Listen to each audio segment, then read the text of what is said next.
So I'm going to make it full screen.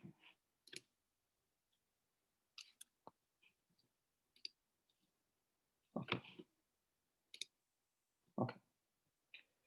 Okay. So this is the ukkal. This is the ukkal, the grinding mortar that was actually used. Do you see the picture here? This was the grinding mortar that was actually used by Krishna. If you go to Vrindavan, you will actually see it. Am I right, Vrinda? Anybody who's seen the ukkal? No, sir, I haven't seen like the actual ukkal that was used, or just. They say it's the actual ukkal. I mean, I did Wow. some findings. But anyway, yeah. So let's move on. So first of all, I just want to say this pastime talks about going beyond Krishna's greatness is Krishna's sweetness. So it is a comparison between Krishna's Mahanta versus Krishna's Madhurta. Madhurta is sweetness or pleasantness. So this pastime over and over again, like every verse of the Damodar Ashtakam, is reminding us again and again that beyond Krishna's greatness is Krishna's sweetness. So this pastime is so sweet. It's so sweet and so relishable that this theme keeps coming up again and again and again. So I'll try to mention this theme over and over again as much as I can. And again, Krishna is reminding us that it is not the Aishwarya Bhav, but it is the Madhurta Bhav or the Kripa Bhav that comes across. So we'll discuss that. And then finally, Krishna is saying that sweetness triumphs greatness. And that is what this pastime is all about. It's how sweetness triumphs greatness. So let's move on. The first thing is Krishna as a butter thief. So first of all, it's not that Krishna is stealing a big thing here. Krishna is not stealing a jewel. Krishna is not stealing something like a big crown or something. Krishna is stealing butter, butter that is available to everybody. So Krishna is known as a butter thief. And just this one small thing is very mysterious. So why is Krishna worshipped so much if he's just stealing butter? So for the last thousands of years, great poets, amazing poets, even in our sampradaya and other sampradayas, have all been talking about this makanchor or butter thief.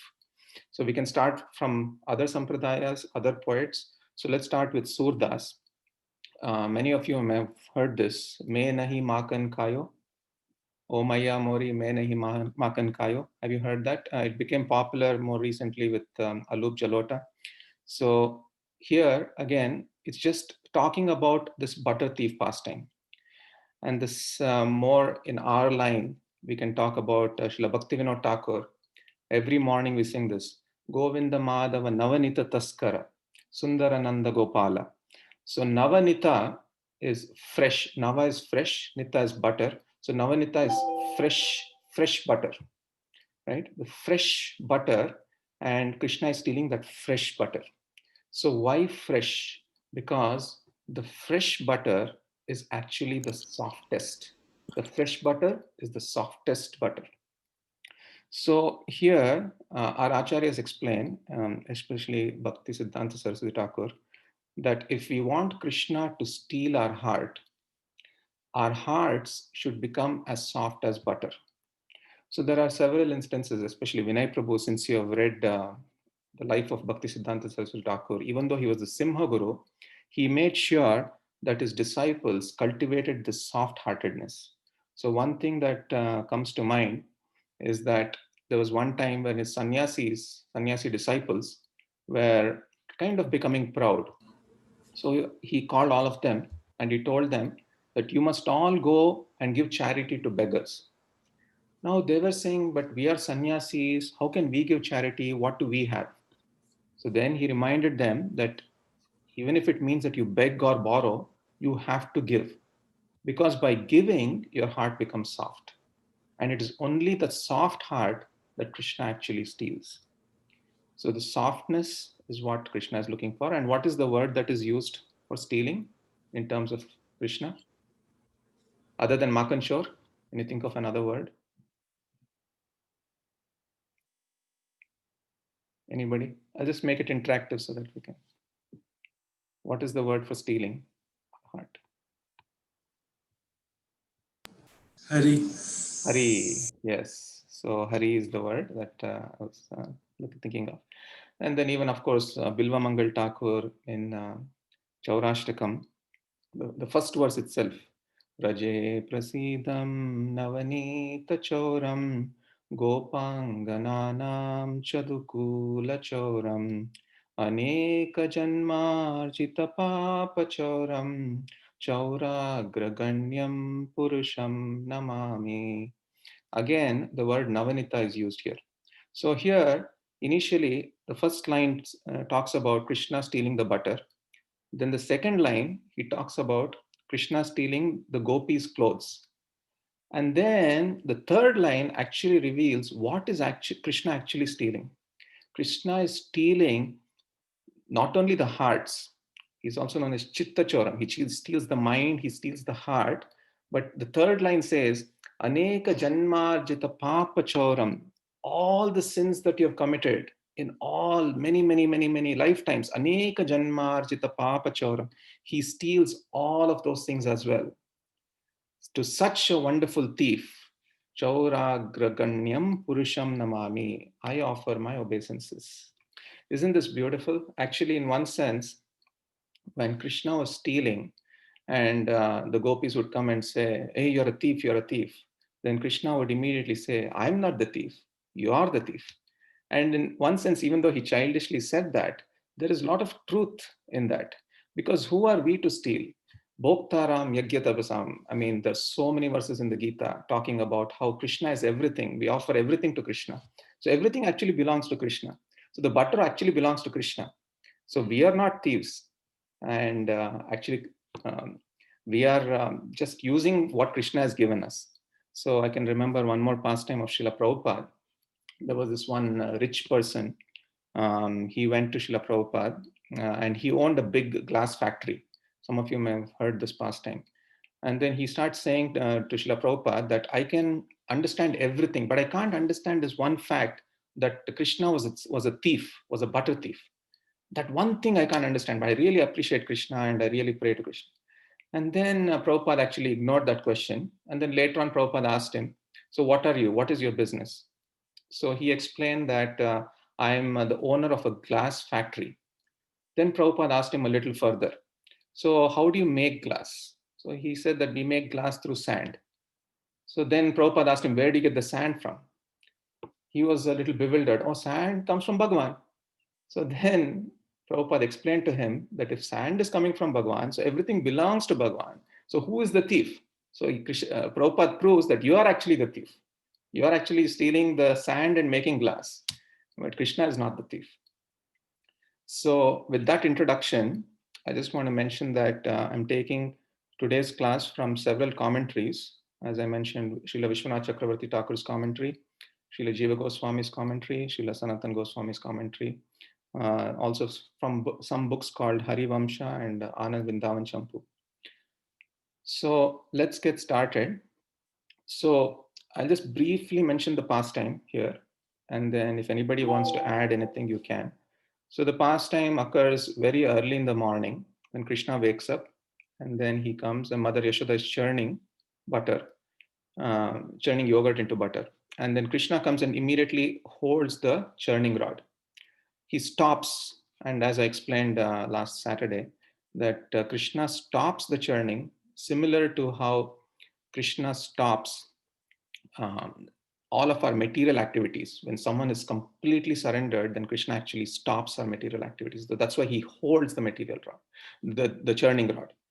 And then, of course, Mother Yashoda lovingly starts feeding, as we see in the top left corner here. Mother Yashoda starts feeding Krishna, and they're looking at one another. They're enjoying that moment. And then immediately, the milk, which is boiling, actually thinks of committing suicide because it knows that its cousin brother is satisfying Krishna. So, what is the use of my existence? So, it starts committing suicide. And then, of course, Mother Yashoda immediately realizes that, oh, that's the milk that I had saved for making milk sweets for Krishna. So she puts Krishna down and then starts running towards saving that milk. And then we come to the middle pastime here, and then Krishna gets very angry that Mother Yashoda left him. He climbs up on a grinding mortar and then he starts stealing the butter. He starts stealing the butter and he starts giving it to the monkeys. And after some time, the monkeys start rejecting it. So then he's jokingly saying that this butter is not even fit for the consumption of monkeys. At that time, Mother Yashoda comes, and then Krishna starts running away. And here we see Mother Yashoda chasing Krishna on the bottom right. So here, the flowers on Mother Yashoda's hair actually start falling. So that for two reasons. One is the flowers wanted to touch the lotus feet of Mother Yashoda. And the second reason is that they wanted to lighten the burden on Mother Yashoda's head so that she could run faster. So all of this is explained, and we have heard this many, many times. But what happens after this is where our acharyas really, really focus, really zoom in. So now is the moment when Krishna is about to get bound. So at this moment, um, everybody, the demigods, everyone are curious to see all the Shaktis of Krishna, all the energies of Krishna. They're all curious to see, will Krishna get bound? Is this really going to happen? The supreme controller, the supreme creator, the all pervasive Krishna, is Krishna going to get bound by Mother Yashoda? So this is the pastime that acharyas really, really focus on. So that's where I'm going to spend. And from this moment, to where Krishna gets bound and the deliverance of the Arjuna trees and the pastime beyond that is where the acharyas focus the most. So most of the talk today will focus on that particular aspect. So we'll go to the Bhagavatam first, and then what Srila Sukadeva Goswami says. So he says this verse, which is from the 10th canto, 9th chapter, 18th verse. The last two lines, Drishtva Parishrama Krishna, Kripa Yasit Swabandhane. The word Swabandhane is actually very, very important. And the word Parishrama is important. So I'll just read the translation.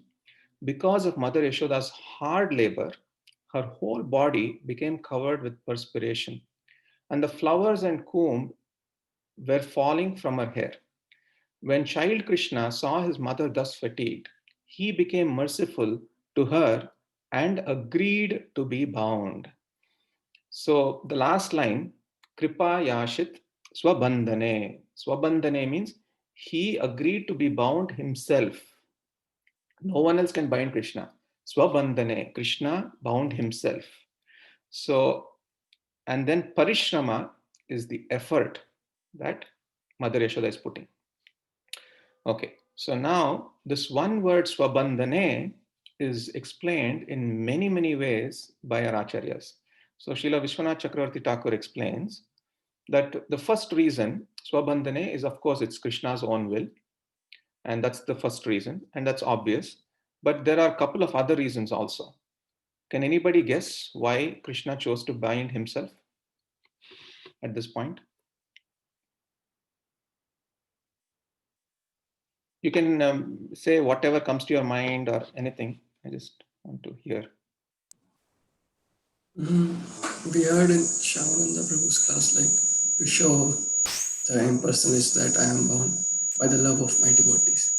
Show the impersonalist that I'm bound by the love of my devotees. Okay. Anyone else?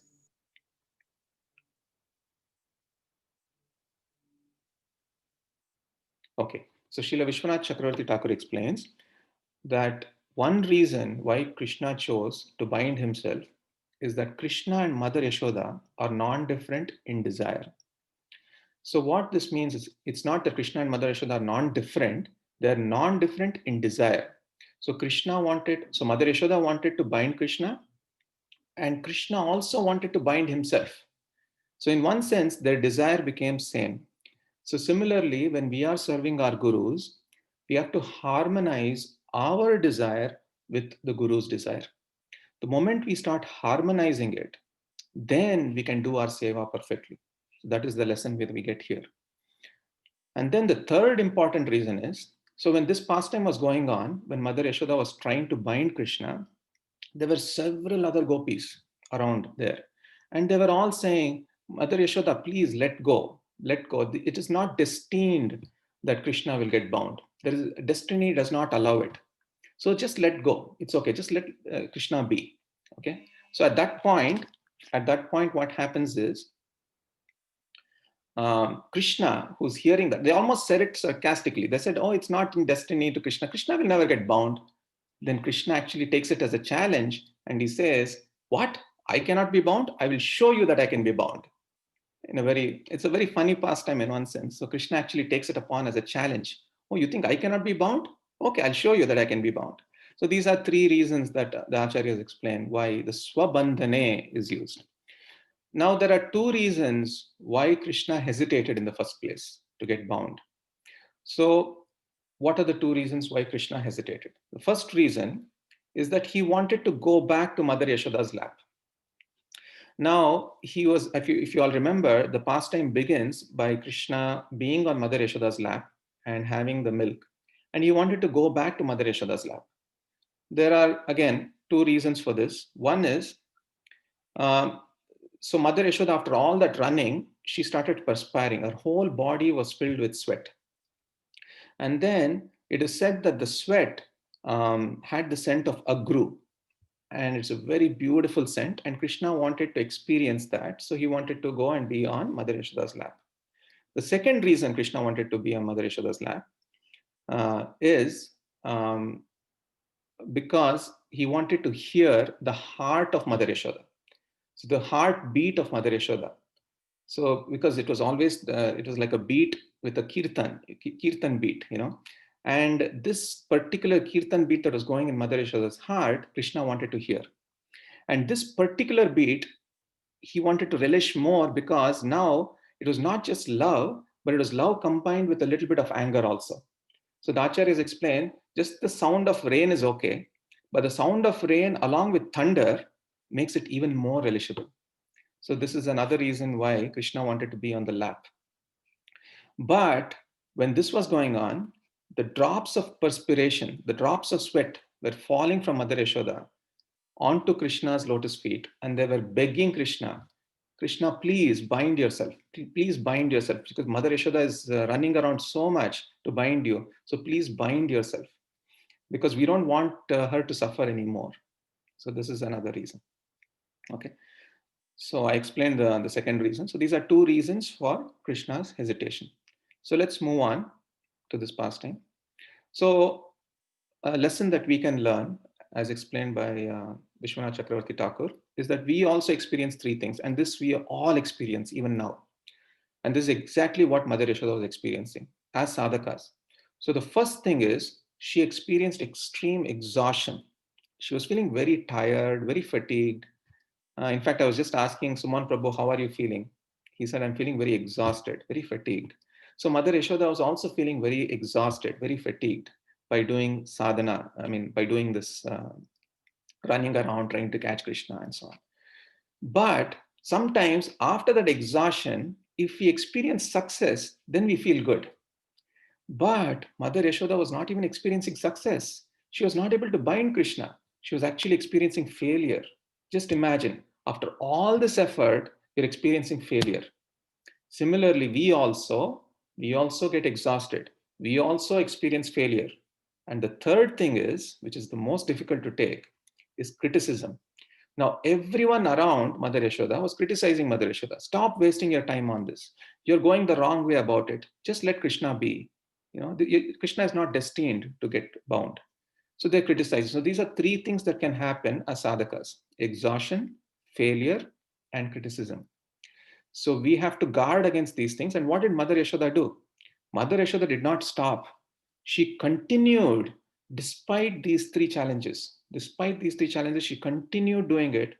And this is an urge for us. This is a motivation for us that we must also continue. We must not stop doing these things. We must also, even in spite of the exhaustion, in spite of the failure, in spite of the criticism, somehow we must keep going on. Don't let go of this process.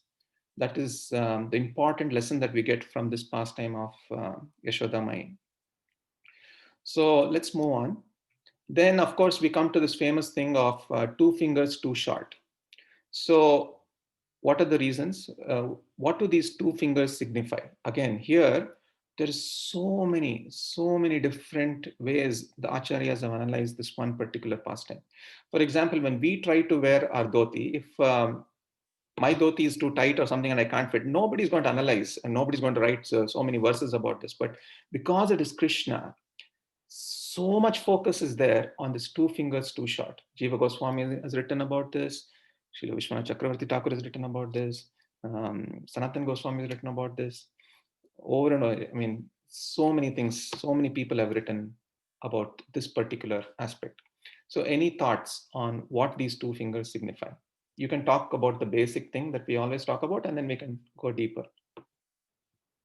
Anybody? First is our efforts, and second is Krishna's mercy. Yes. So that is Srila Jiva Goswami's version.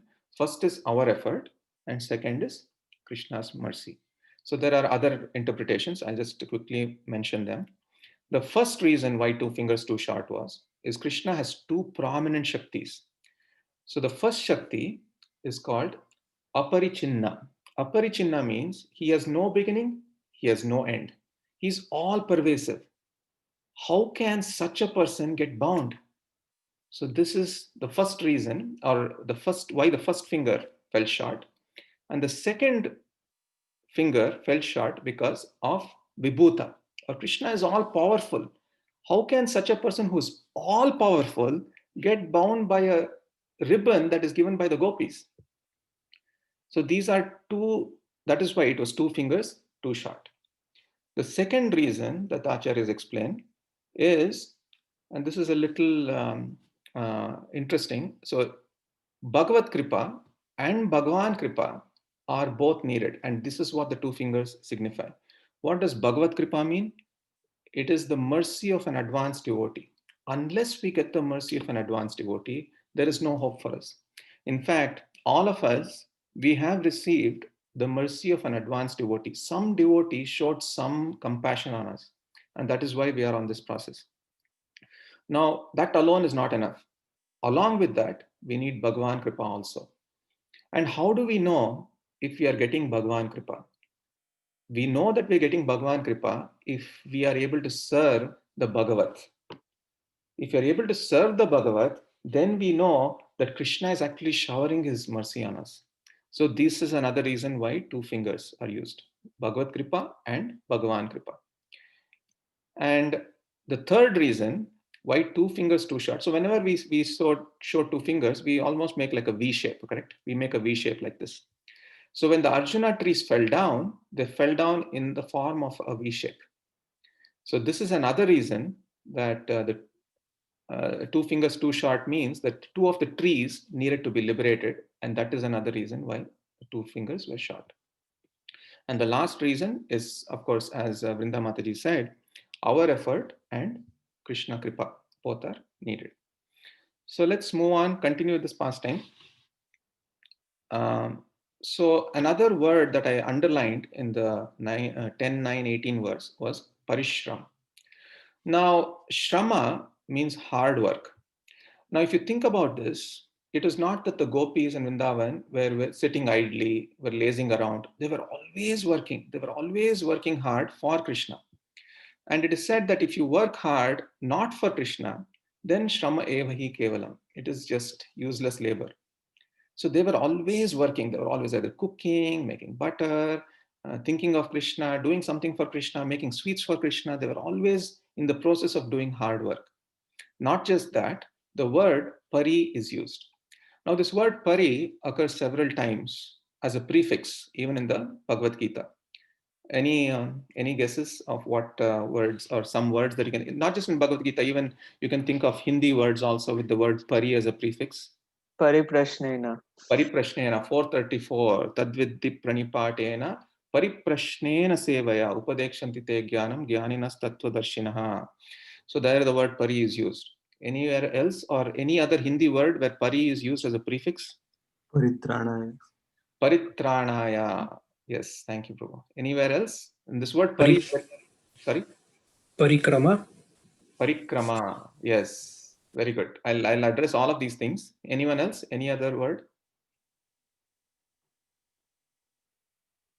Parityajya. Parityajya.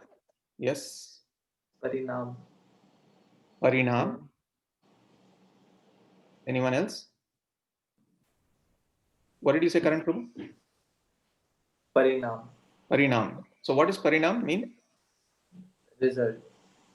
Yes. So all of these words have the word prefix pari because, so parityag somebody said, pariprashnena somebody said, parivrajakacharya nobody mentioned, parivrajakacharya or parivartan. So in all of these things, so what does, let's take for example, parivrajakacharya. Parivrajakacharya means that acharya who travels all across the world preaching. So completely going around, complete, okay, completely going around. Parivartan means complete transformation. Pariprashnena means questioning, considering all perspectives, all angles. So again, we see the same thing over and over again. It's this the complete. Have you put in a complete effort? It's like a complete. So parishram means it's not just one angle. It's like completely have you explored all possible options to do the service. So this is very interesting because Krishna is asking, is my devotee working hard for me in every way? So when we start working for Krishna, Krishna puts in a lot of challenges. Okay. And then Krishna sees, okay, now this devotee, is he working? Is he going to give up or is he going to take some other angle to serve me? So we try a little and then we say, I'm not cut out for this, and then we give up. Many times it has happened in my life also. Some difficult seva comes. We try a little bit. Okay, this is not for me. I'm going to give up, right? But Krishna is asking, did my devotee try from all angles? First angle, second angle. And how did he try or how did she try? What did she try? What did he try? All those things Krishna is analyzing. Only then you will get the mercy of Krishna. Only if you really put in your heart and soul into that seva. So what was Mother Yashoda doing? Mother Yashoda tried from all angles and she never gave up. So it is interesting that Mother Yashoda did not try for 1 hour or 2 hours to bind Krishna. Any guesses on how long Mother Yashoda tried? This is in several cases, in several instances it is mentioned. Any random guesses? How long did Mother Yashoda try to bind Krishna? Shamanand Prabhu mentioned it went up till evening, afternoon, evening. Yes. Yes, Prabhuji. So it started at 6 in the morning and went up to 6 in the evening. So it's 12 hours. 12 hours Mother Yashoda was trying to bind Krishna. So you might wonder why it took so long. Why 12 hours to bind Krishna? So she never gave up. She never gave up. She kept on trying. So this is what the word parishram means. So that is what our acharyas explain, that it is not simple. It's not just shram. It is parishram. Completely she kept trying. And we'll explore more about this. So Srimad Bhagavatam explains that it started early in the morning and didn't end till sunset, as Jitendra Prabhu also mentioned. Now, why did it take so long? So there's a very, very interesting pastime, dear devotees. I want you to hear this, and this is very enlivening for me. So why did it take so long?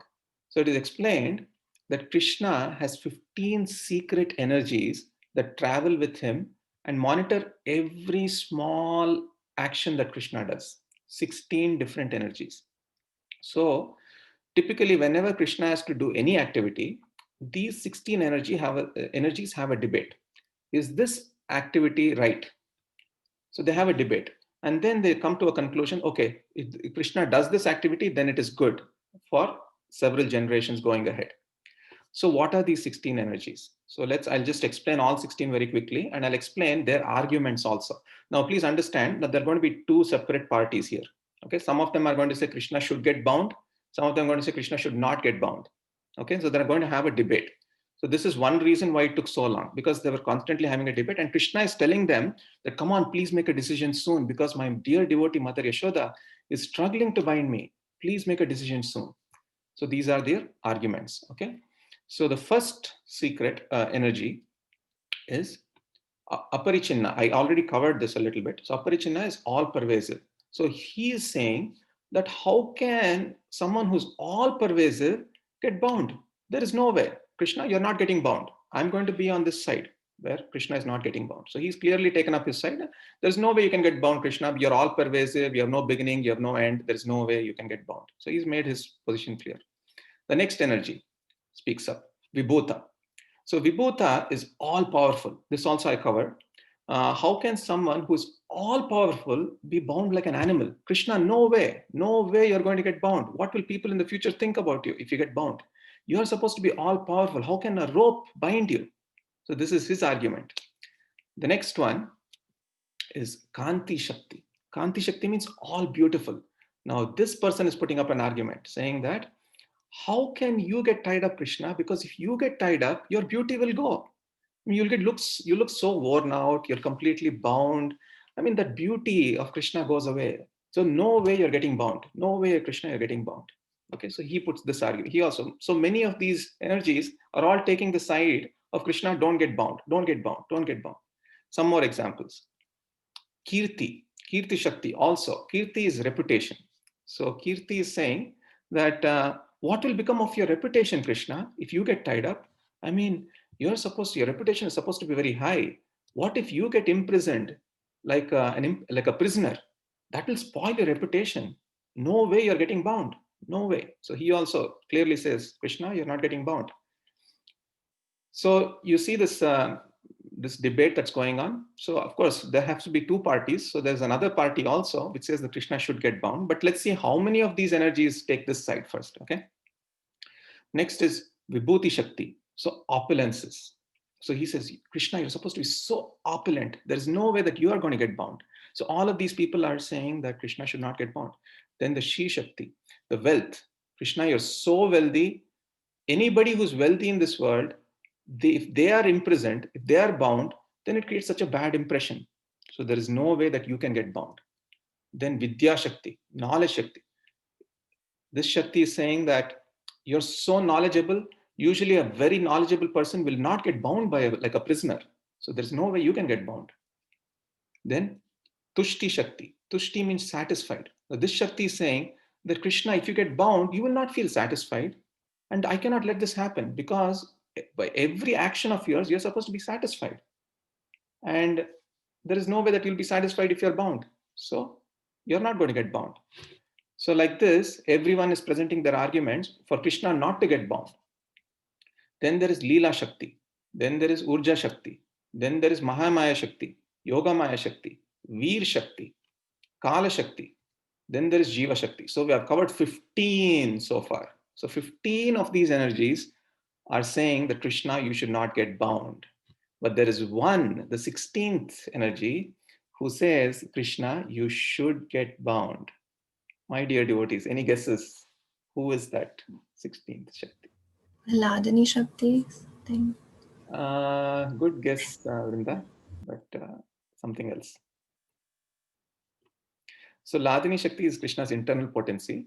We are talking about these other energies that influence Krishna's action. Okay, so Bhakti Shakti or love? Bhakti Shakti or love? No, that is good guess. Good guess. Actually, all of you know this actually because that word came up in the past. Anyone else?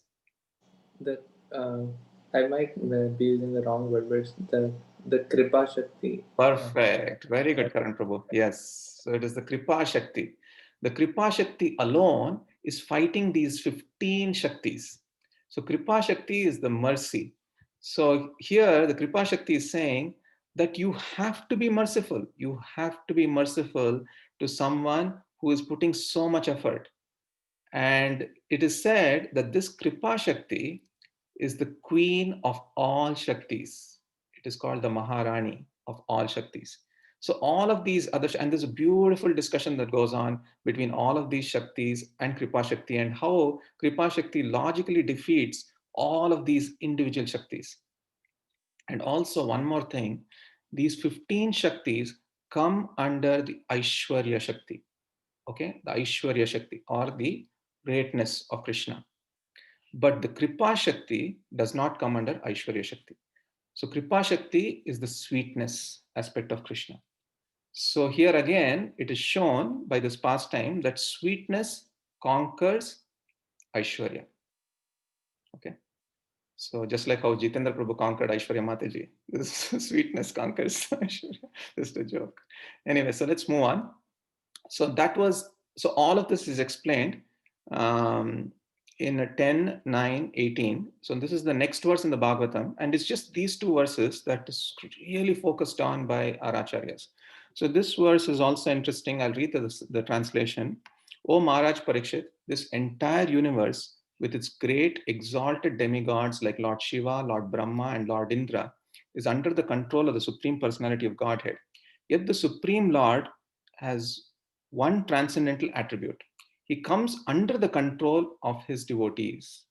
This is now exhibited by Krishna in this pastime. Okay. So, okay.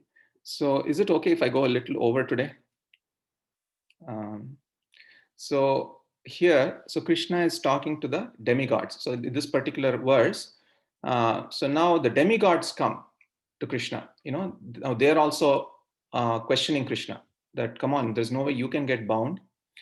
You're supposed to be having all of these amazing Aishwaryas, and there's no way you can get bound. So this is a conversation between Krishna and the demigods. So all of this is happening when Mother Yashoda is trying to bind Krishna. So typically in this world, if some relative or someone gets imprisoned, we kind of hide that information. We don't publicly announce that this person, this relative of mine got imprisoned and so on. But here, if you see this particular pastime, Krishna is broadcasting it. Krishna is not at all ashamed to be bound. In fact, he's happy. He's happily getting bound, right? So he's saying to the demigods, not only am I bound, but I'm happily getting bound. I'm happily doing so. And Krishna also says, even though I'm the controller, I'm showing that I can be controlled. I can be controlled. And even though I'm controlled, I can still show that I'm the controller. And how does he show this? That even though he was bound, he still delivers the Arjuna trees. So that's why when Satyavrata Muni says, Namam Ishwaram Satchidananda Rupam. So he's immediately saying the Ishwaram means controller, supreme controller. So even though he's the controller, in this pastime, he shows that he can be controlled. And even though he's controlled, he can still be the controller by delivering the Arjuna trees. That's the beauty of just that one word, Ishwara. So Krishna is explaining that I've given up all my Aishwaryas just for the love of my devotee. So there are 8 Aishwaryas that Krishna has, and he's giving up each one of them. So let's quickly explore them. The first one is Atmaram. Atmaram means he's completely satisfied, self-satisfied. And Krishna is explaining each of these 8 Aishwaryas as the pastime continues. So the first thing is Atmaram because he's completely self-satisfied. But he becomes Stanyakam. Instead of Atmaram, he becomes Stanyakam. Stanyakam means he's longing for the breast milk of Mother Yashoda, right? So why is this? So he's saying, I'm going to renounce this title of Atmaram. I'm going to give up this Aishwarya of Atmaram. Then the next Aishwarya is Aptakama. Aptakama means someone who's satisfied by very, very small offerings. Patram, Pushpam, Palam, Toyam. Right? Very, very small offerings. I'm going to renounce that also. I just want the milk. I just want the milk. So this is all, Krishna is talking about these things as the pastime continues. So I'm just explaining the initial things. He's eager for the milk of Mother Yashoda. That's why. And then the next thing what happens is when Mother Yashoda goes away, he gets angry. But Krishna is known as Traigunatit. Traigunatit means he's the controller of the 3 modes of material nature. So how can he get angry? But Krishna is apparently angry because Mother Yashoda left him. So even though he's the controller, he gets controlled by the mode of passion. He gets controlled by the mode of passion, which is anger. So Traigunatit. Then the next Aishwarya that he gives up is Lakshmipati. He's the husband of the goddess of fortune. He has everything, but still he's stooping down to steal the butter. He's stooping down to steal the butter and giving it to the monkeys, right? So even though he's Lakshmipati, he has everything, he's renouncing that. He's renouncing that Aishwarya also. Next one is Adokshaja. Adokshaja means someone that cannot be grasped, that cannot be held. So the yogis have been meditating for thousands and thousands of years, trying to grasp Krishna even in their mind, and they're not able to. And Krishna is saying, I'm going to renounce that, and I'm going to let Mother Yashoda catch me. You see how Krishna is just renouncing every Aishwarya for the love of his devotee. Then the next one is Bayapaha Bayatit. Okay. So what this means is fear personified himself is fearful of Krishna, right? But today I am fearful of Mother Yashoda, Krishna says. Today I am fearful of that Mother Yashoda. So again, even this he's given up. Then of course the last two are Muktaya and Mukunda. Muktaya means giver of liberation. I give liberation to everybody, but here I am bound myself. And the last one is Mukunda. I am the giver of freedom to everybody, but here again I am bound. So he's giving up all of these Aishwaryas. And so he's explaining all of this to the demigods, that I'm giving up all of these Aishwaryas just to reciprocate with the love of my devotee. So finally, mission accomplished. So what happens here? Mother Yashoda finally binds Krishna. And then at that point, so till now, Krishna has been experiencing Vatsalya Bhav, right? Now he wants to experience Sakya Bhav. So he wants to move from Vatsalya Bhav to Sakya Bhav. Now, first of all, where did Krishna choose to get bound? In this particular pastime, where did Krishna choose to get bound? Where was Krishna bound? In which particular area of Belly. what, Prabhuji? Belly. Belly? What? Yeah. Belly means? Oh, no. I'm talking about which area of the house. Which area of the house did Courtyard. courtyard? Yeah, courtyard. Yeah. Yes. So Krishna chose, Krishna was running, right? Krishna was running and Mother Yashoda was chasing. So Krishna could have chosen any area. But Krishna chose that he wants to get bound in the courtyard. Krishna agreed to get bound in the court. There are multiple reasons for this. So whatever activity Krishna does, there are multiple reasons. The reason why he wanted to get bound in the courtyard, first of all, is to deliver the Arjuna trees. And second of all, he wanted to experience Sakya Bhav, which we will explain now. So what does this mean? Vatsalya Bhav to Sakya Bhav. So now once when Krishna was bound, Mother Yashoda said, let's clean up the mess because Krishna had created so much mess in the house. And that day happened to be Diwali. And so, and all the gopis had assembled there to witness this pastime. So Mother Yashoda takes all the gopis and says, now let's clean the house. Now Krishna, knowing that it is Diwali, he wanted everyone to engage in the service of cleaning Krishna's house. So that is another reason why he got bound in the courtyard. Now, interestingly, once Mother Yashoda and the gopis went, now Krishna and the gopas were alone in the courtyard. And then Krishna said, okay, now the gopis have all gone, now we can party.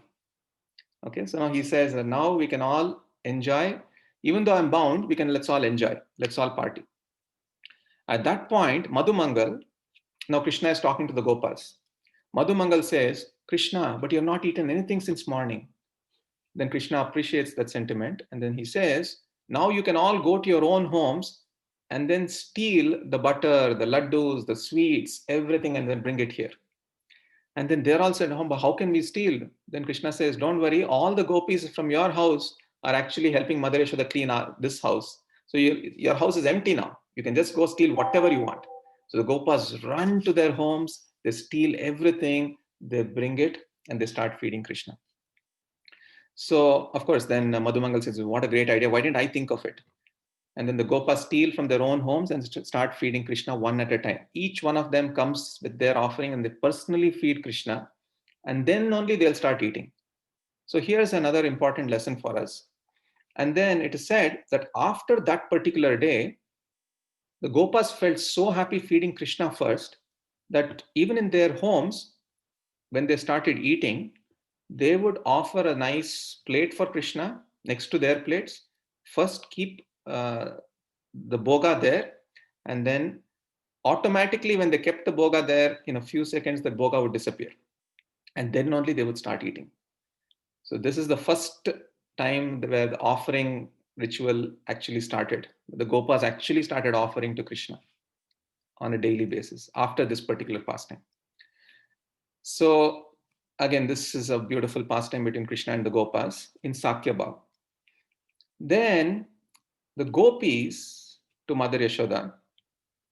So this is another interesting lesson that we learn. So the gopis this goes a little behind.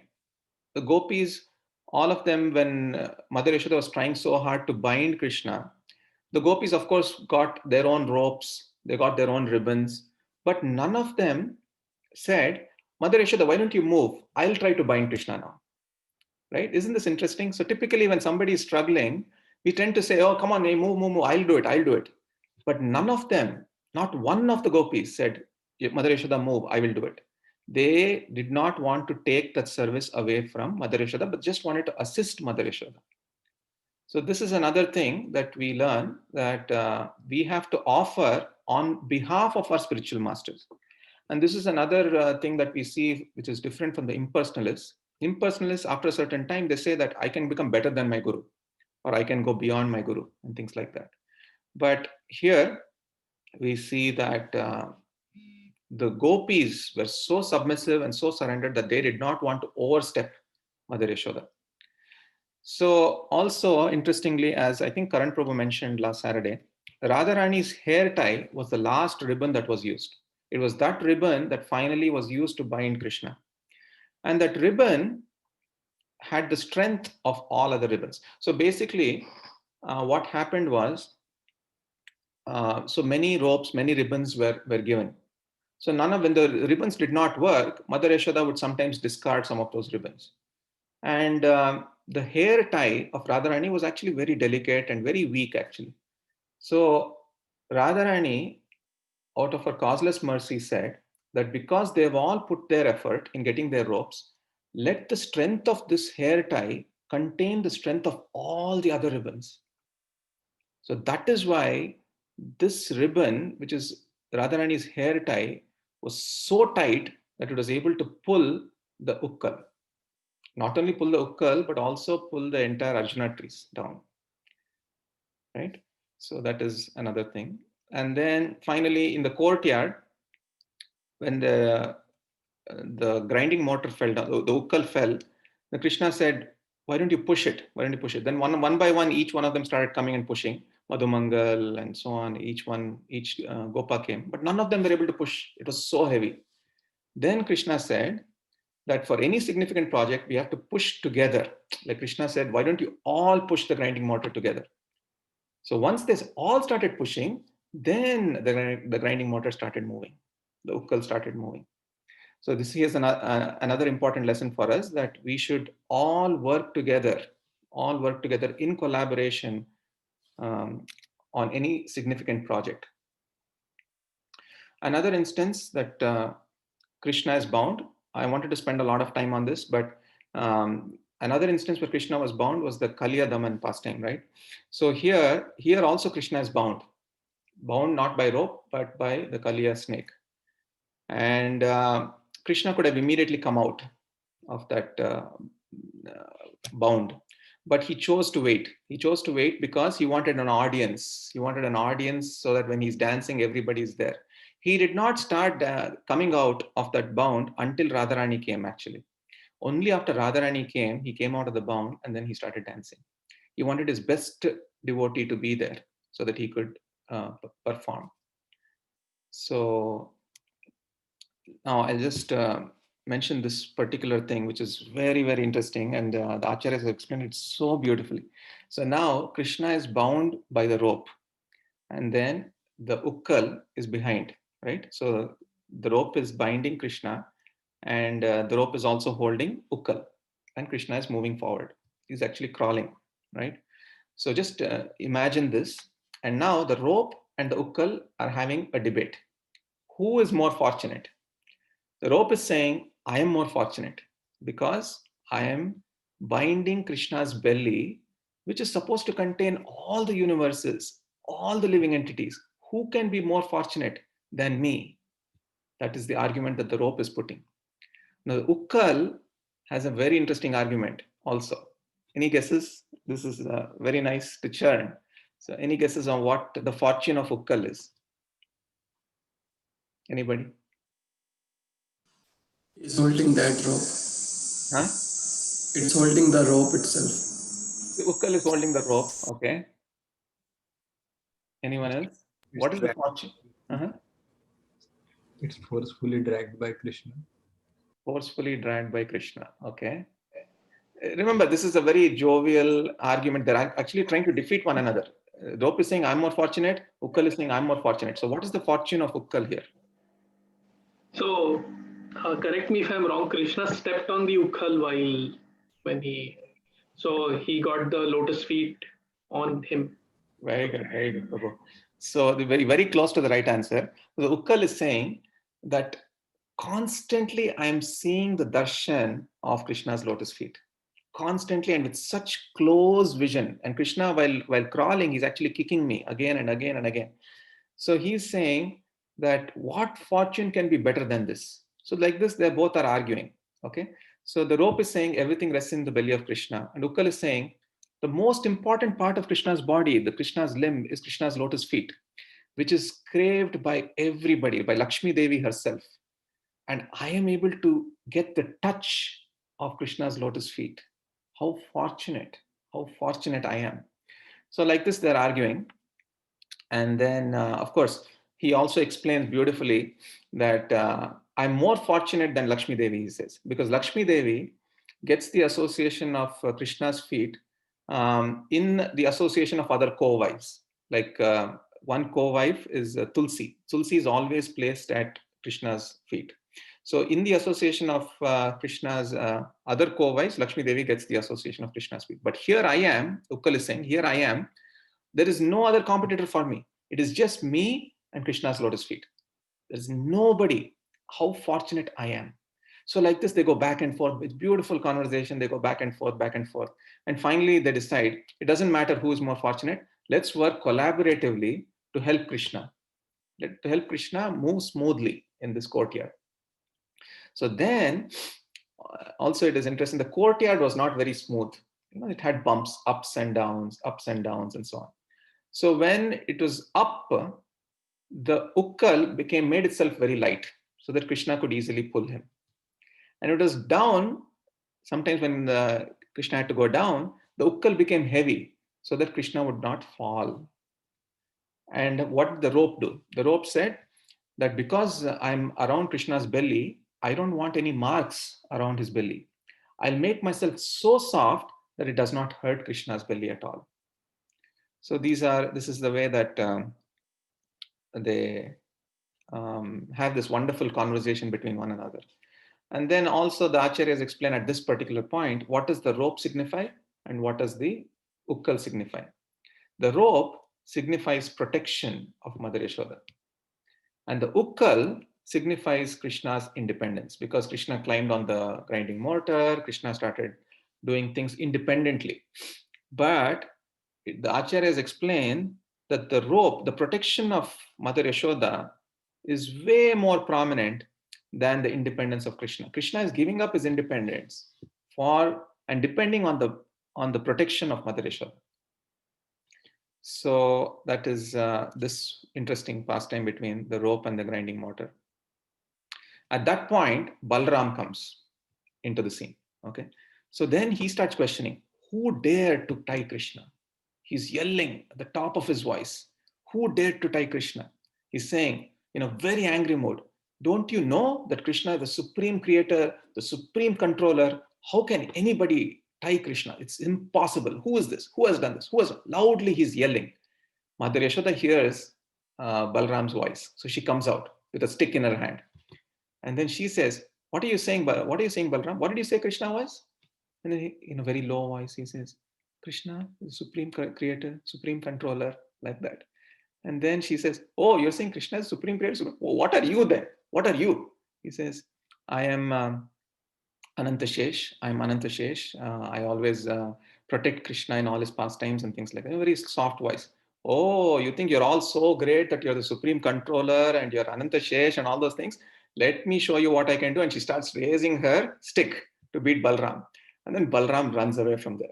So this is another sweet pastime that happens where Yogamaya is completely covered over Yashoda and she doesn't realize that. And then, of course, she says this, oh, you all avatars are in my house now, to Balram. And then after that, Mother Yashoda goes back. And then there's an interesting thing where the Gopas say, oh, we can't let Mother Yashoda bind you like this, Krishna. We will go and complain to Nanda Maharaj. When the Gopas say that, Krishna becomes very protective of his mother. He says, no one should speak like that about my mother. She has bound me, she loves me, but no one should complain to Nanda Maharaj. No one should cause her any more pain. A very sweet thing that Krishna says here. So let's continue. So now Krishna is demonstrating two things simultaneously. On one hand, he's demonstrating that he's very exhausted. And on the other hand, he's demonstrating his power also.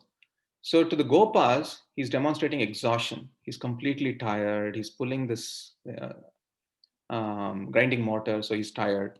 And on the other hand, he's showing his power to the two sons of Kuvera, right? Nala Kuvera and Manigriva. So now they were cursed for 20,000 years. But especially for the last 3 years, they've been eager. When is Krishna even going to look at us? For the last 3 years, Krishna had not even looked at them. Krishna had not even seen them. He had not even. So they were thinking, oh, is this even going to happen? Is Krishna even going to deliver us? That doubt starts coming to their minds. So what Krishna does by delivering these two is that he says, in the future, first of all, I'm going to deliver these two Arjuna trees, but in the future, I have to deliver one more Arjuna, right? The Parthasarthi, the Partha. I have to deliver another Arjuna. And then he's saying that I'll be able to empathize with that Arjuna later if I can empathize, if I can understand how I'm bound now. Now, Arjuna in the Mahabharata, just before the Kurukshetra war, he is bound. He's bound by the emotions of his family members. Similarly, Krishna is bound now by the love of his mother. So he's saying that by this pastime, I'll be able to understand how to empathize with Arjuna later so that I can liberate him or I can deliver him. I'm not just using this pastime to deliver these two Arjuna trees, but I'm going to use this pastime to deliver Arjuna later by empathizing better with him. So that is another interesting thing. So the last thing about this particular pastime in reference to this delivering the Arjuna trees is that if you think about it, Krishna never touches the two trees. What touches the two trees are the ukkal. The ukkal is actually touching the two trees and then the trees fall down. So we cannot get direct deliverance. The only way we can get deliverance is through the parampara. And this is shown by this pastime. So Krishna doesn't even touch them. It is just the mercy of the ukkal that is actually the reason for the Arjuna trees to fall down. Okay, so that's another nice lesson for us. So now that Krishna has pulled down the Arjuna trees, a very interesting thing happens here. The Arjuna trees are huge trees. Okay, so when they are about to fall, Krishna pauses that moment. He does not let the Arjuna trees fall down. And he also mutes all the Gopas so that they can't hear anymore. They can see the pastime, but they cannot hear. The reason is now Nala Kuvera and Manigriva come out, right? And they start glorifying Krishna. But Krishna did not want the Gopas to hear those glorifications. That's why he mutes their ears. And then after there's a string of beautiful verses that Nala Kuvera and Manigriva start glorifying Krishna. But Krishna gets bored after some time. With all these glorifications, he gets bored. Okay, he says, TK, okay, I've delivered you. You can please carry on. And then he lets them go, right? So once they're delivered and once they go, then Krishna unmutes the sound and he lets the Arjuna trees crash, right? Now there's a huge sound. And of course, when they're glorifying, this is what I put here. Krishna actually gets so bored that he's actually playing with the ukkal and the rope.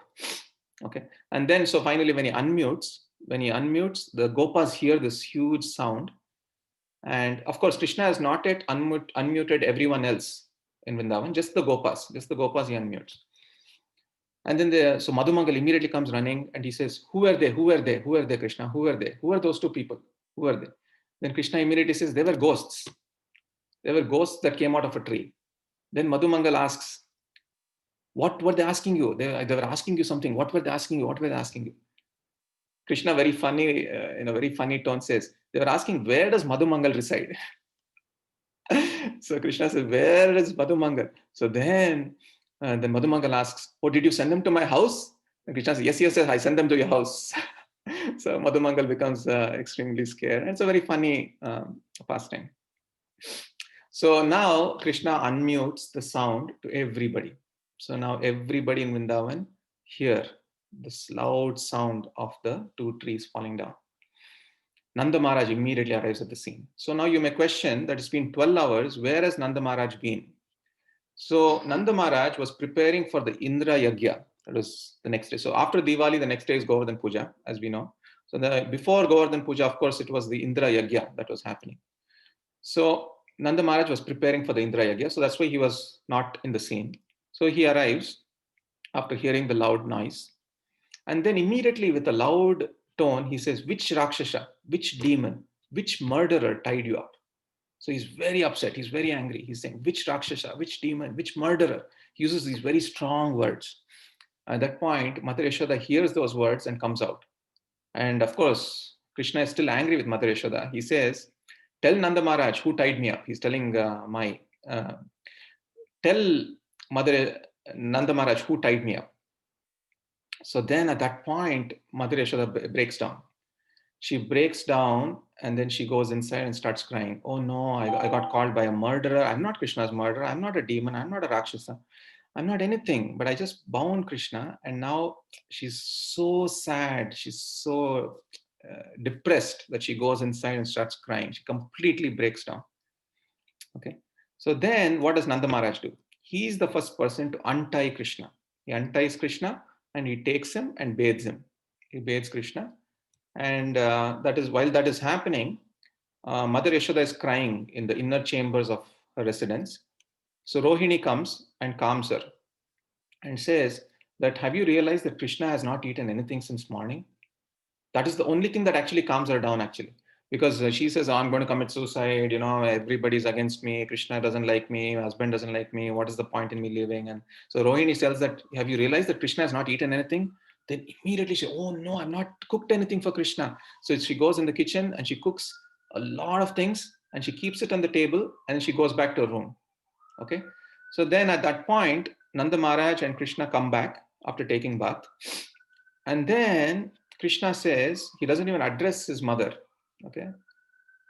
He says, your wife has cooked this. I will not eat it. I won't even look at it. He's so upset. Then Yashoda Mai is thinking, oh, he's not even calling my name. He's not even calling me Maya. She's completely heartbroken. She's like devastated. By the way, this pastime is demonstrates the pinnacle of love. Okay, this is what you'll see. We are slowly going to that point of the pinnacle of love in Vatsalya Bhav. So she's thinking that he's not even calling me Maya. What is the use of my existence? Then Nanda Maharaj asks Krishna, who will feed you milk? Then Krishna says, I will get milk from the cows. I will go to the cows, but I will not go to your wife. I will not go to your wife. I'll go to anybody, but I'll not go to your wife. He doesn't even address her mother. So then Nanda Maharaj finally says, okay, Krishna, I will beat the prana of that person who tied you up. I will beat the person, the life fare of that person who tied you up. When Krishna hears this particular sentence, he immediately jumps up in protection of his mother and he says, nobody can hurt my mother. She is my property. And with tears in his eyes, he starts calling Maya, Maya, and he starts running towards Yashoda Mai. And then Yashoda Mai starts running towards Krishna. And now there's another nice thing that happens. The tears of Krishna and the tears of Yashoda Mai start arguing. Which one is more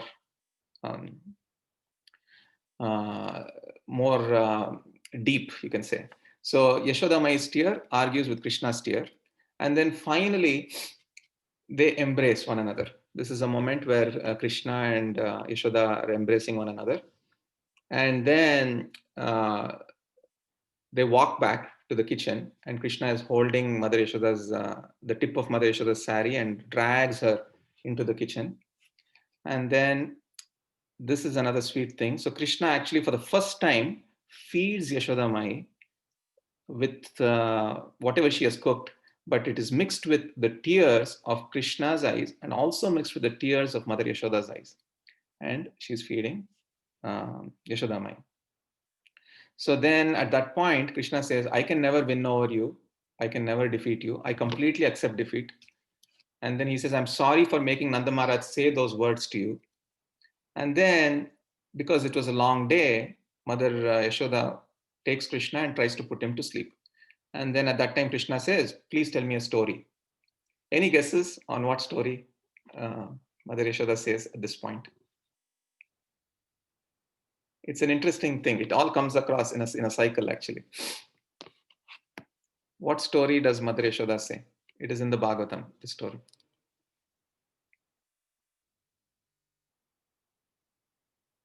So interestingly, Mother Yashoda talks about the story of Dhruva Maharaj and Narad Muni. Especially, she talks about that particular time where Narad Muni comes and talks to Dhruva Maharaj. And then Krishna is amazed. And Krishna says that I want to become a disciple of this Narad Muni. I want to become a disciple of this Narad Muni. And if you think about it, this whole pastime happened because Narad Muni cursed the two sons of Kuvera, Alakuvera and Manigriva. So I'll stop here. Of course, I have other things, but I don't want to take any more time. Any reflections, any thoughts? Anybody wants to share? Very wonderful class, Proji. Thank you very much. Can you, if possible, can you email the PPT, Prabhu? Sure, Prabhu. I will do that. Thank you. Thank you for your kind words. So very quickly, let me see how attentive you all were. I'm just going to ask some rapid fire questions. The first question is, Krishna's greatness is conquered by Krishna's what? Kripa. No. Krishna's greatness. Sweetness. Krishna's sweetness. Good, Vishal Prabhu, thank you. And then Swabandhane, right? Krishna bound himself. What were the two reasons why Krishna bound himself? I gave three, you can mention two. Why did Krishna bind himself? His own will. His own will.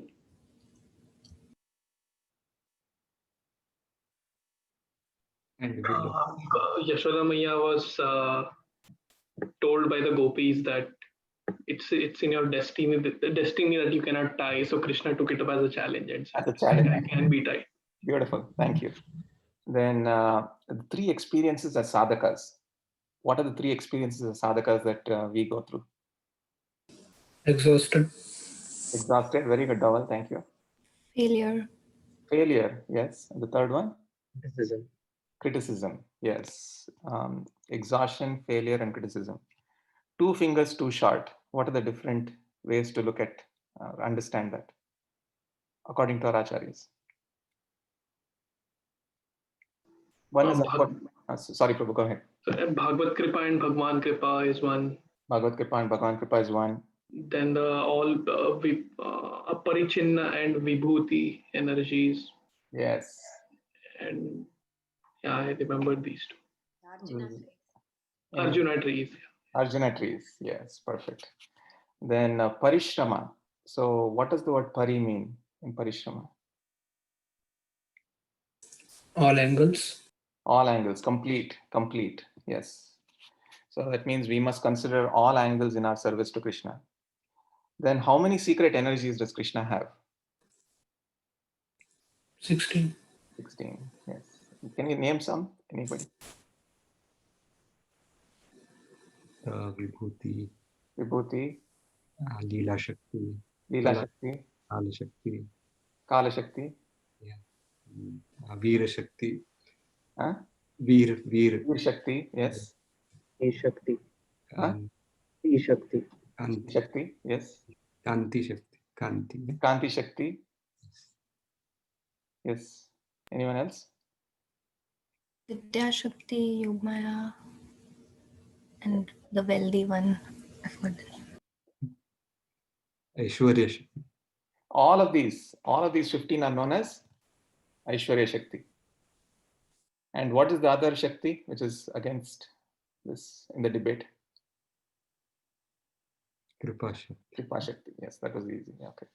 Then, so this pastime talks about Vatsalya Bhav. So that converts to which Bhav?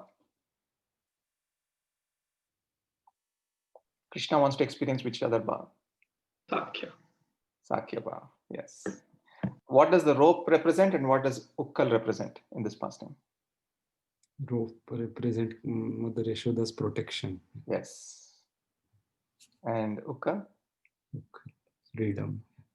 No, not Freedom. freedom. In fact, yeah, in one sense, independence. Krishna's independence. Yeah. Independence. Why does Krishna mute all the gopas?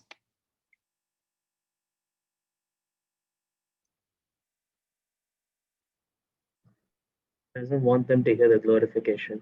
Yeah, he doesn't want them to hear the glorification. Krishna himself was bored of the glorification, so he doesn't want them to hear the glorification. And how many years did Arjuna trees actually wait? How many years before this pastime were they cursed?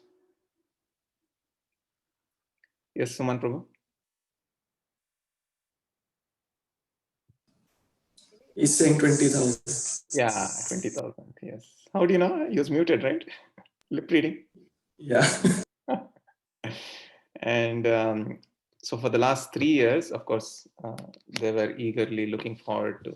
So Krishna did not even look at them. So many times the lesson that we learn is we are always eager that, oh, my guru should see me, the senior devotee should see me, just let them see me and appreciate what I'm doing. So the Arjuna trees were looking at this, expecting, oh, Krishna is not even looking at me. I mean, what's happening? What's happening? I'm supposed to get delivered. So that's another lesson that we learn, that we must just continue doing our seva, not expecting any kind of glorification or reciprocation from the senior. It's easier said than done, but that's something we can aspire for. I'll stop here. Any final thoughts, comments? I just had this question, like, we knew that about Devaki, Mother Devaki's, previous life and all that. Does anybody know, like, what was Yashoda Mai before? And why was she given so much benediction of Krishna's love, and Krishna executed so much sweetness with the Mother Yashoda? Anybody? I don't know. I don't know the answer.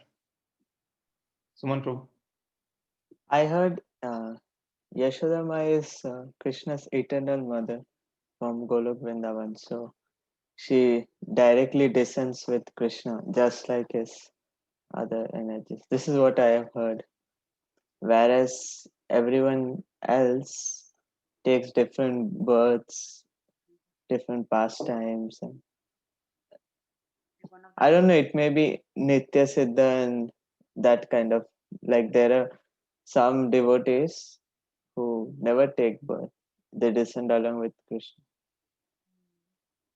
I heard this in one lecture. Suman Sorry, I Prabhu, may be wrong.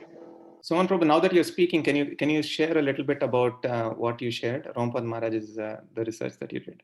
That's also very sweet. No, I did not do research. I asked you. But please share. I really liked it.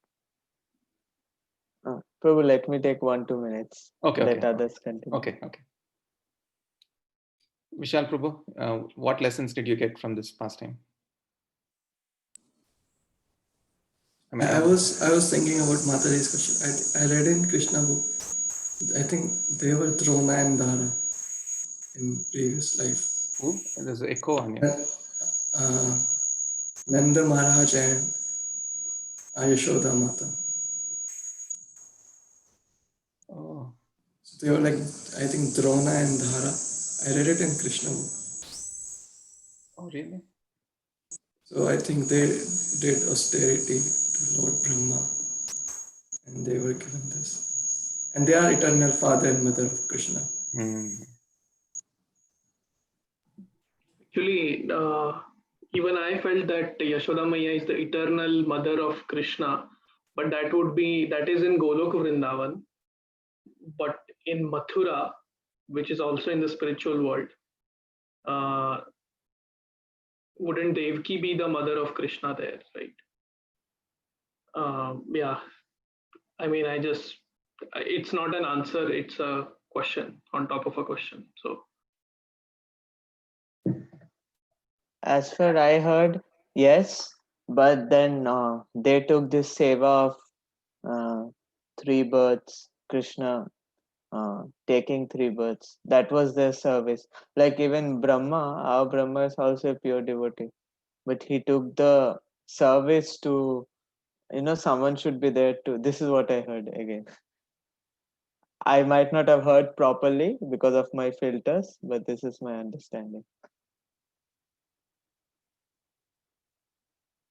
I've also heard like one more is that when and Lord Rama, when he was in exile for 16 years, and he could not spend time with his mother Kaushalya, so he apparently gave a boon that next um, yuga he will spend 16 years with my mother Yashoda, who is supposed to be like Kaushalya.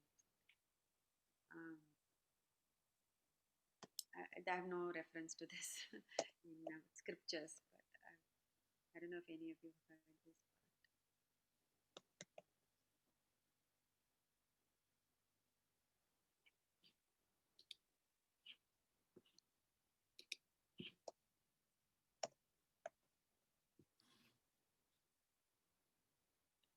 Okay, Prabhu. Anything else? Yes, Prabhu. Just one more minute. Yes, Vinay Prabhu wanted to say something. Amazing class, Prabhu. It was like a research project from you. Just copy paste. It's just copy paste. Yeah. But we were like few days back, we were reading like the Shubh Vilas Prabhu's that two finger shot. That book is there. They're like so like Prabhuji had narrated in funny way the same pastime, like when Mother Yashoda leaves Krishna and like he looks at that butter pot. So Krishna picks up the like pedal and he throws the stone like at the bottom of the pot. So like when Mother Yashoda returns, she is really impressed like how intelligent my boy has become, because like he like broke it at the spot where like least effort and maximum impact. So like that, and like, the flowers on Mother Yashoda's head, like there is like big debate between them, that like half of flower thinks that like this Mother Yashoda wants to beat Krishna, so how can she do with the supreme personality of Godhead? So we don't want to have any connection with her, and so they jump up from her head. Another half of flowers, like they think that she's doing everything out of love, whatever she do is right, so they want to be at her feet, so they again jump off. Yeah, like that. Beautiful. There's so many things about this pastime, right? I mean, there's so much, Prabhu, so much. It's just beautiful. You can just in this one. That's why Satyavrata Muni says Ananda Kunde. We can just drown in this nectarian ocean of this particular pastime. Prabhu, so you read from Dig Darshaniteka? You're muted. Yeah, sorry. So that I did not complete today, Prabhuji. I mean, I have more notes, but I don't want to take more time. And okay, so Radha Damodar is the personal deity of Jiva Goswami. And I was hearing one yatra of Radhanath Maharaj where he describes Jiva Goswami's relationship with Radha Damodar. I can get you the footnotes later, but how Radha Damodar reciprocates with Jiva Goswami at every step. At this pastime, Jiva Goswami writes in one of his books, one of his poems, about how this is happening in the spiritual world. So this, for Govardhan Puja, they're making everything ready in Golok Vrindavan. They're making all the arrangements, and this Govardhan Puja happens differently in the spiritual world. That means you don't have Indra coming and all those, rain, Krishna holding the Govardhan. No, here they're worshipping Giriraj because Giriraj is the topmost devotee. I heard, okay, that's later. Glories of Giriraj. So then Krishna had an appointment with Radharani. Krishna had to meet Radharani. But they were busy, Nanda Maharaj, they was busy with making the arrangement. Krishna was helping, so got late. And then later, Krishna meets Radharani. And then Radharani is very angry with Krishna. No, no, why did you come late? And Prabhu, do you remember what was the thing that I sent you in your WhatsApp? Is it bracelet? What is it? Can you just read out that? I'm sorry. You're muted. I'm opening Prabhuji, 1 second. So this is the actual thing that happens in the spiritual world. Prabhu, yes, can you just read it out?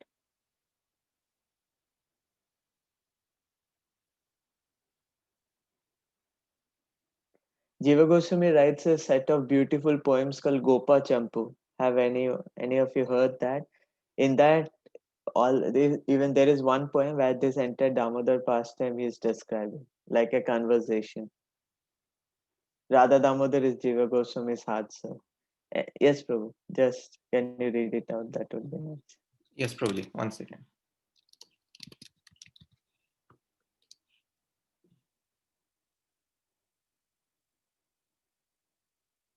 Yeah. Shall I read the whole thing? Yes, it's a. So observing, offering a lamp and certain prayers to Damodar. And there is a nice passage from Jiva Goswami. He's a great personality who likes Krishna very much. And his deity was the deity of Radha Damodar. And so he loved rather dominant very much. No, that is Radha Damodar. YouTube transcript. And he loved Radha Damodar very much. And he worshipped Radha Damodar with such devotion. It is said that sometimes he would worship Krishna with such devotion that Krishna would dance, and then sometimes Krishna would play his flute and Jiva Goswami would dance.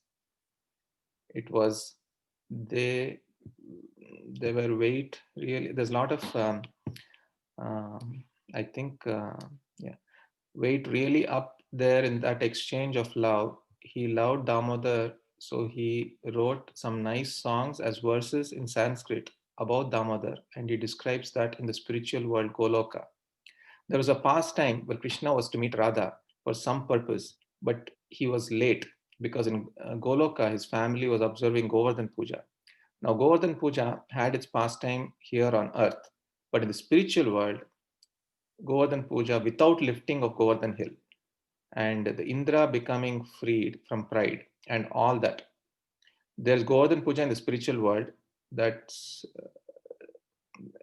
did to leave up, and because he was with his parents during covert on puja, he was late to ride around. He became angry, so he would look at them.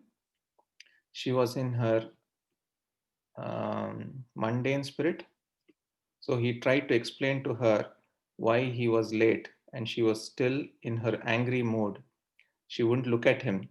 So she had a golden belt around her waist. He took the only golden belt from her waist and tied it around Krishna like a punishment. And Krishna was in ecstasy. Krishna said, "This nice exchange with you will henceforward be known by the name Damodar." And this Damodar, our name, is so dear to me. And he describes ways in which it was dear to him. And I will have formed this very same leader where I came to earth with the mother Yashoda rope, and Mother Yashoda will bind me with her rope now. What do we know about activities in the spiritual world except someone that is in the spiritual world with Damodar? So I can't remember why I told you that story. Nice story. We engage the activities for the pleasure of Krishna and whatever it is. So it's a transcript of Ramapad Swami's lecture. There are a lot of typos, so that's why Yes, I think the idea is essence. the Yeah. essence is what Suman Prabhu said. So this happens in the spiritual world also. There's no Indra there, and this Radharani's belt is tied across Krishna's belt, and that's why it's called Radha Damodar. Correct, Prabhuji? Am I missing anything? Yes, Prabhu. And I actually got, while you were speaking, I was searching that, and I got that section from Gopa Champu. Oh, good. I was just seeing that. Okay. Yeah, it's very nice. Okay. Okay, Prabhu. Thank you so much. Thank you. Very Prabhu. wonderful lecture with too many points. Yeah. Today, unfortunately, my brain couldn't process most of them because I have a hangover of so many lectures today. Oh. So, Prabhu, next Wednesday is Srila Prabhupada's disappearance day. Yes. So, anybody wants to speak about that, Srila Prabhupada? I mean, that will be really nice. Prabhu, can you give me an option to share? Just Sure. 2-3 minutes. That's Sure, it. sure. Sure, Prabhu. Go ahead. If anybody wants to leave, they can leave. I don't want to because already 10:30. Yeah. So this is a document about Srila Prabhupada and the predictions that are made about Srila Prabhupada. Whatever Lochan Das Thakur is telling, Mahaprabhu, Bhaktivinoda Thakur. And then apart from that, we also have by other Arch Sampradayas what they are saying. I'll read some by others because Lochan Das Thakur and all of you know. So nice. It's Can you give a class next week, someone, Prabhu, please? Difficult, Prabhu. Why? Maybe Prabhu? I'll read through this. Okay. I mean, I can. Yeah. It's just okay, let me see. Yeah, please. It'll be really nice. Talk about Srila Prabhupada next So week. this is written in Bhavishya Puran. I'll just read 3 and I'll end. Bhavishya Puran. Okay. So Lord Jagannath, the Supreme Lord Hari, spoke these attractive words for the welfare of all. The milleters who were born from mixed countries ruled by descendants of Kashyapa, the demons, and Shudras will become Brahmans by initiation. They will wear sikhas and Brahman threads and will become well versed in the uncontaminated fruit of Vedas, which is Srimad Bhagavatam. They will worship me by the yagya prescribed by Lord of the Lords, the protector of Sachi Devi, Sri Chaitanya Mahaprabhu. So who made this possible? Srila Prabhupada. 46 years before the beginning of Kali Yuga, Vishnu Chitta, one of the 12 great Vaishnava saints of Ramanuja Sampradaya, predicted, there will come a race which will tread the earth with raised hands and vertical tilak on their foreheads. This is different from the Sri Vaishnavism thing. Who will chant the name of Hari? This will destroy the influence of Kali. This is a poem. And then Ramanujacharya himself predicted the pure devotion to Sri Hari, devoid of karma and jnana, will grow and grow like banyan tree covering the whole world, teaching everyone who takes shelter. And Madhavacharya predicted the real knowledge of the difference between Jiva and Sri Hari and the service of Sri Hari will spread all over the world very shortly. And finally, Bhakti Devi personified says to Narada Muni in Bhagavad Mahatmya that I will leave this country, India, and go abroad. So, yeah, I just happened to come across this. Someone just sent me this nice document. Oh, very nice. Where these things are not discussed generally in ISKCON. These 5-6 things. Other things I did not share because you know it. Gopi Geet also.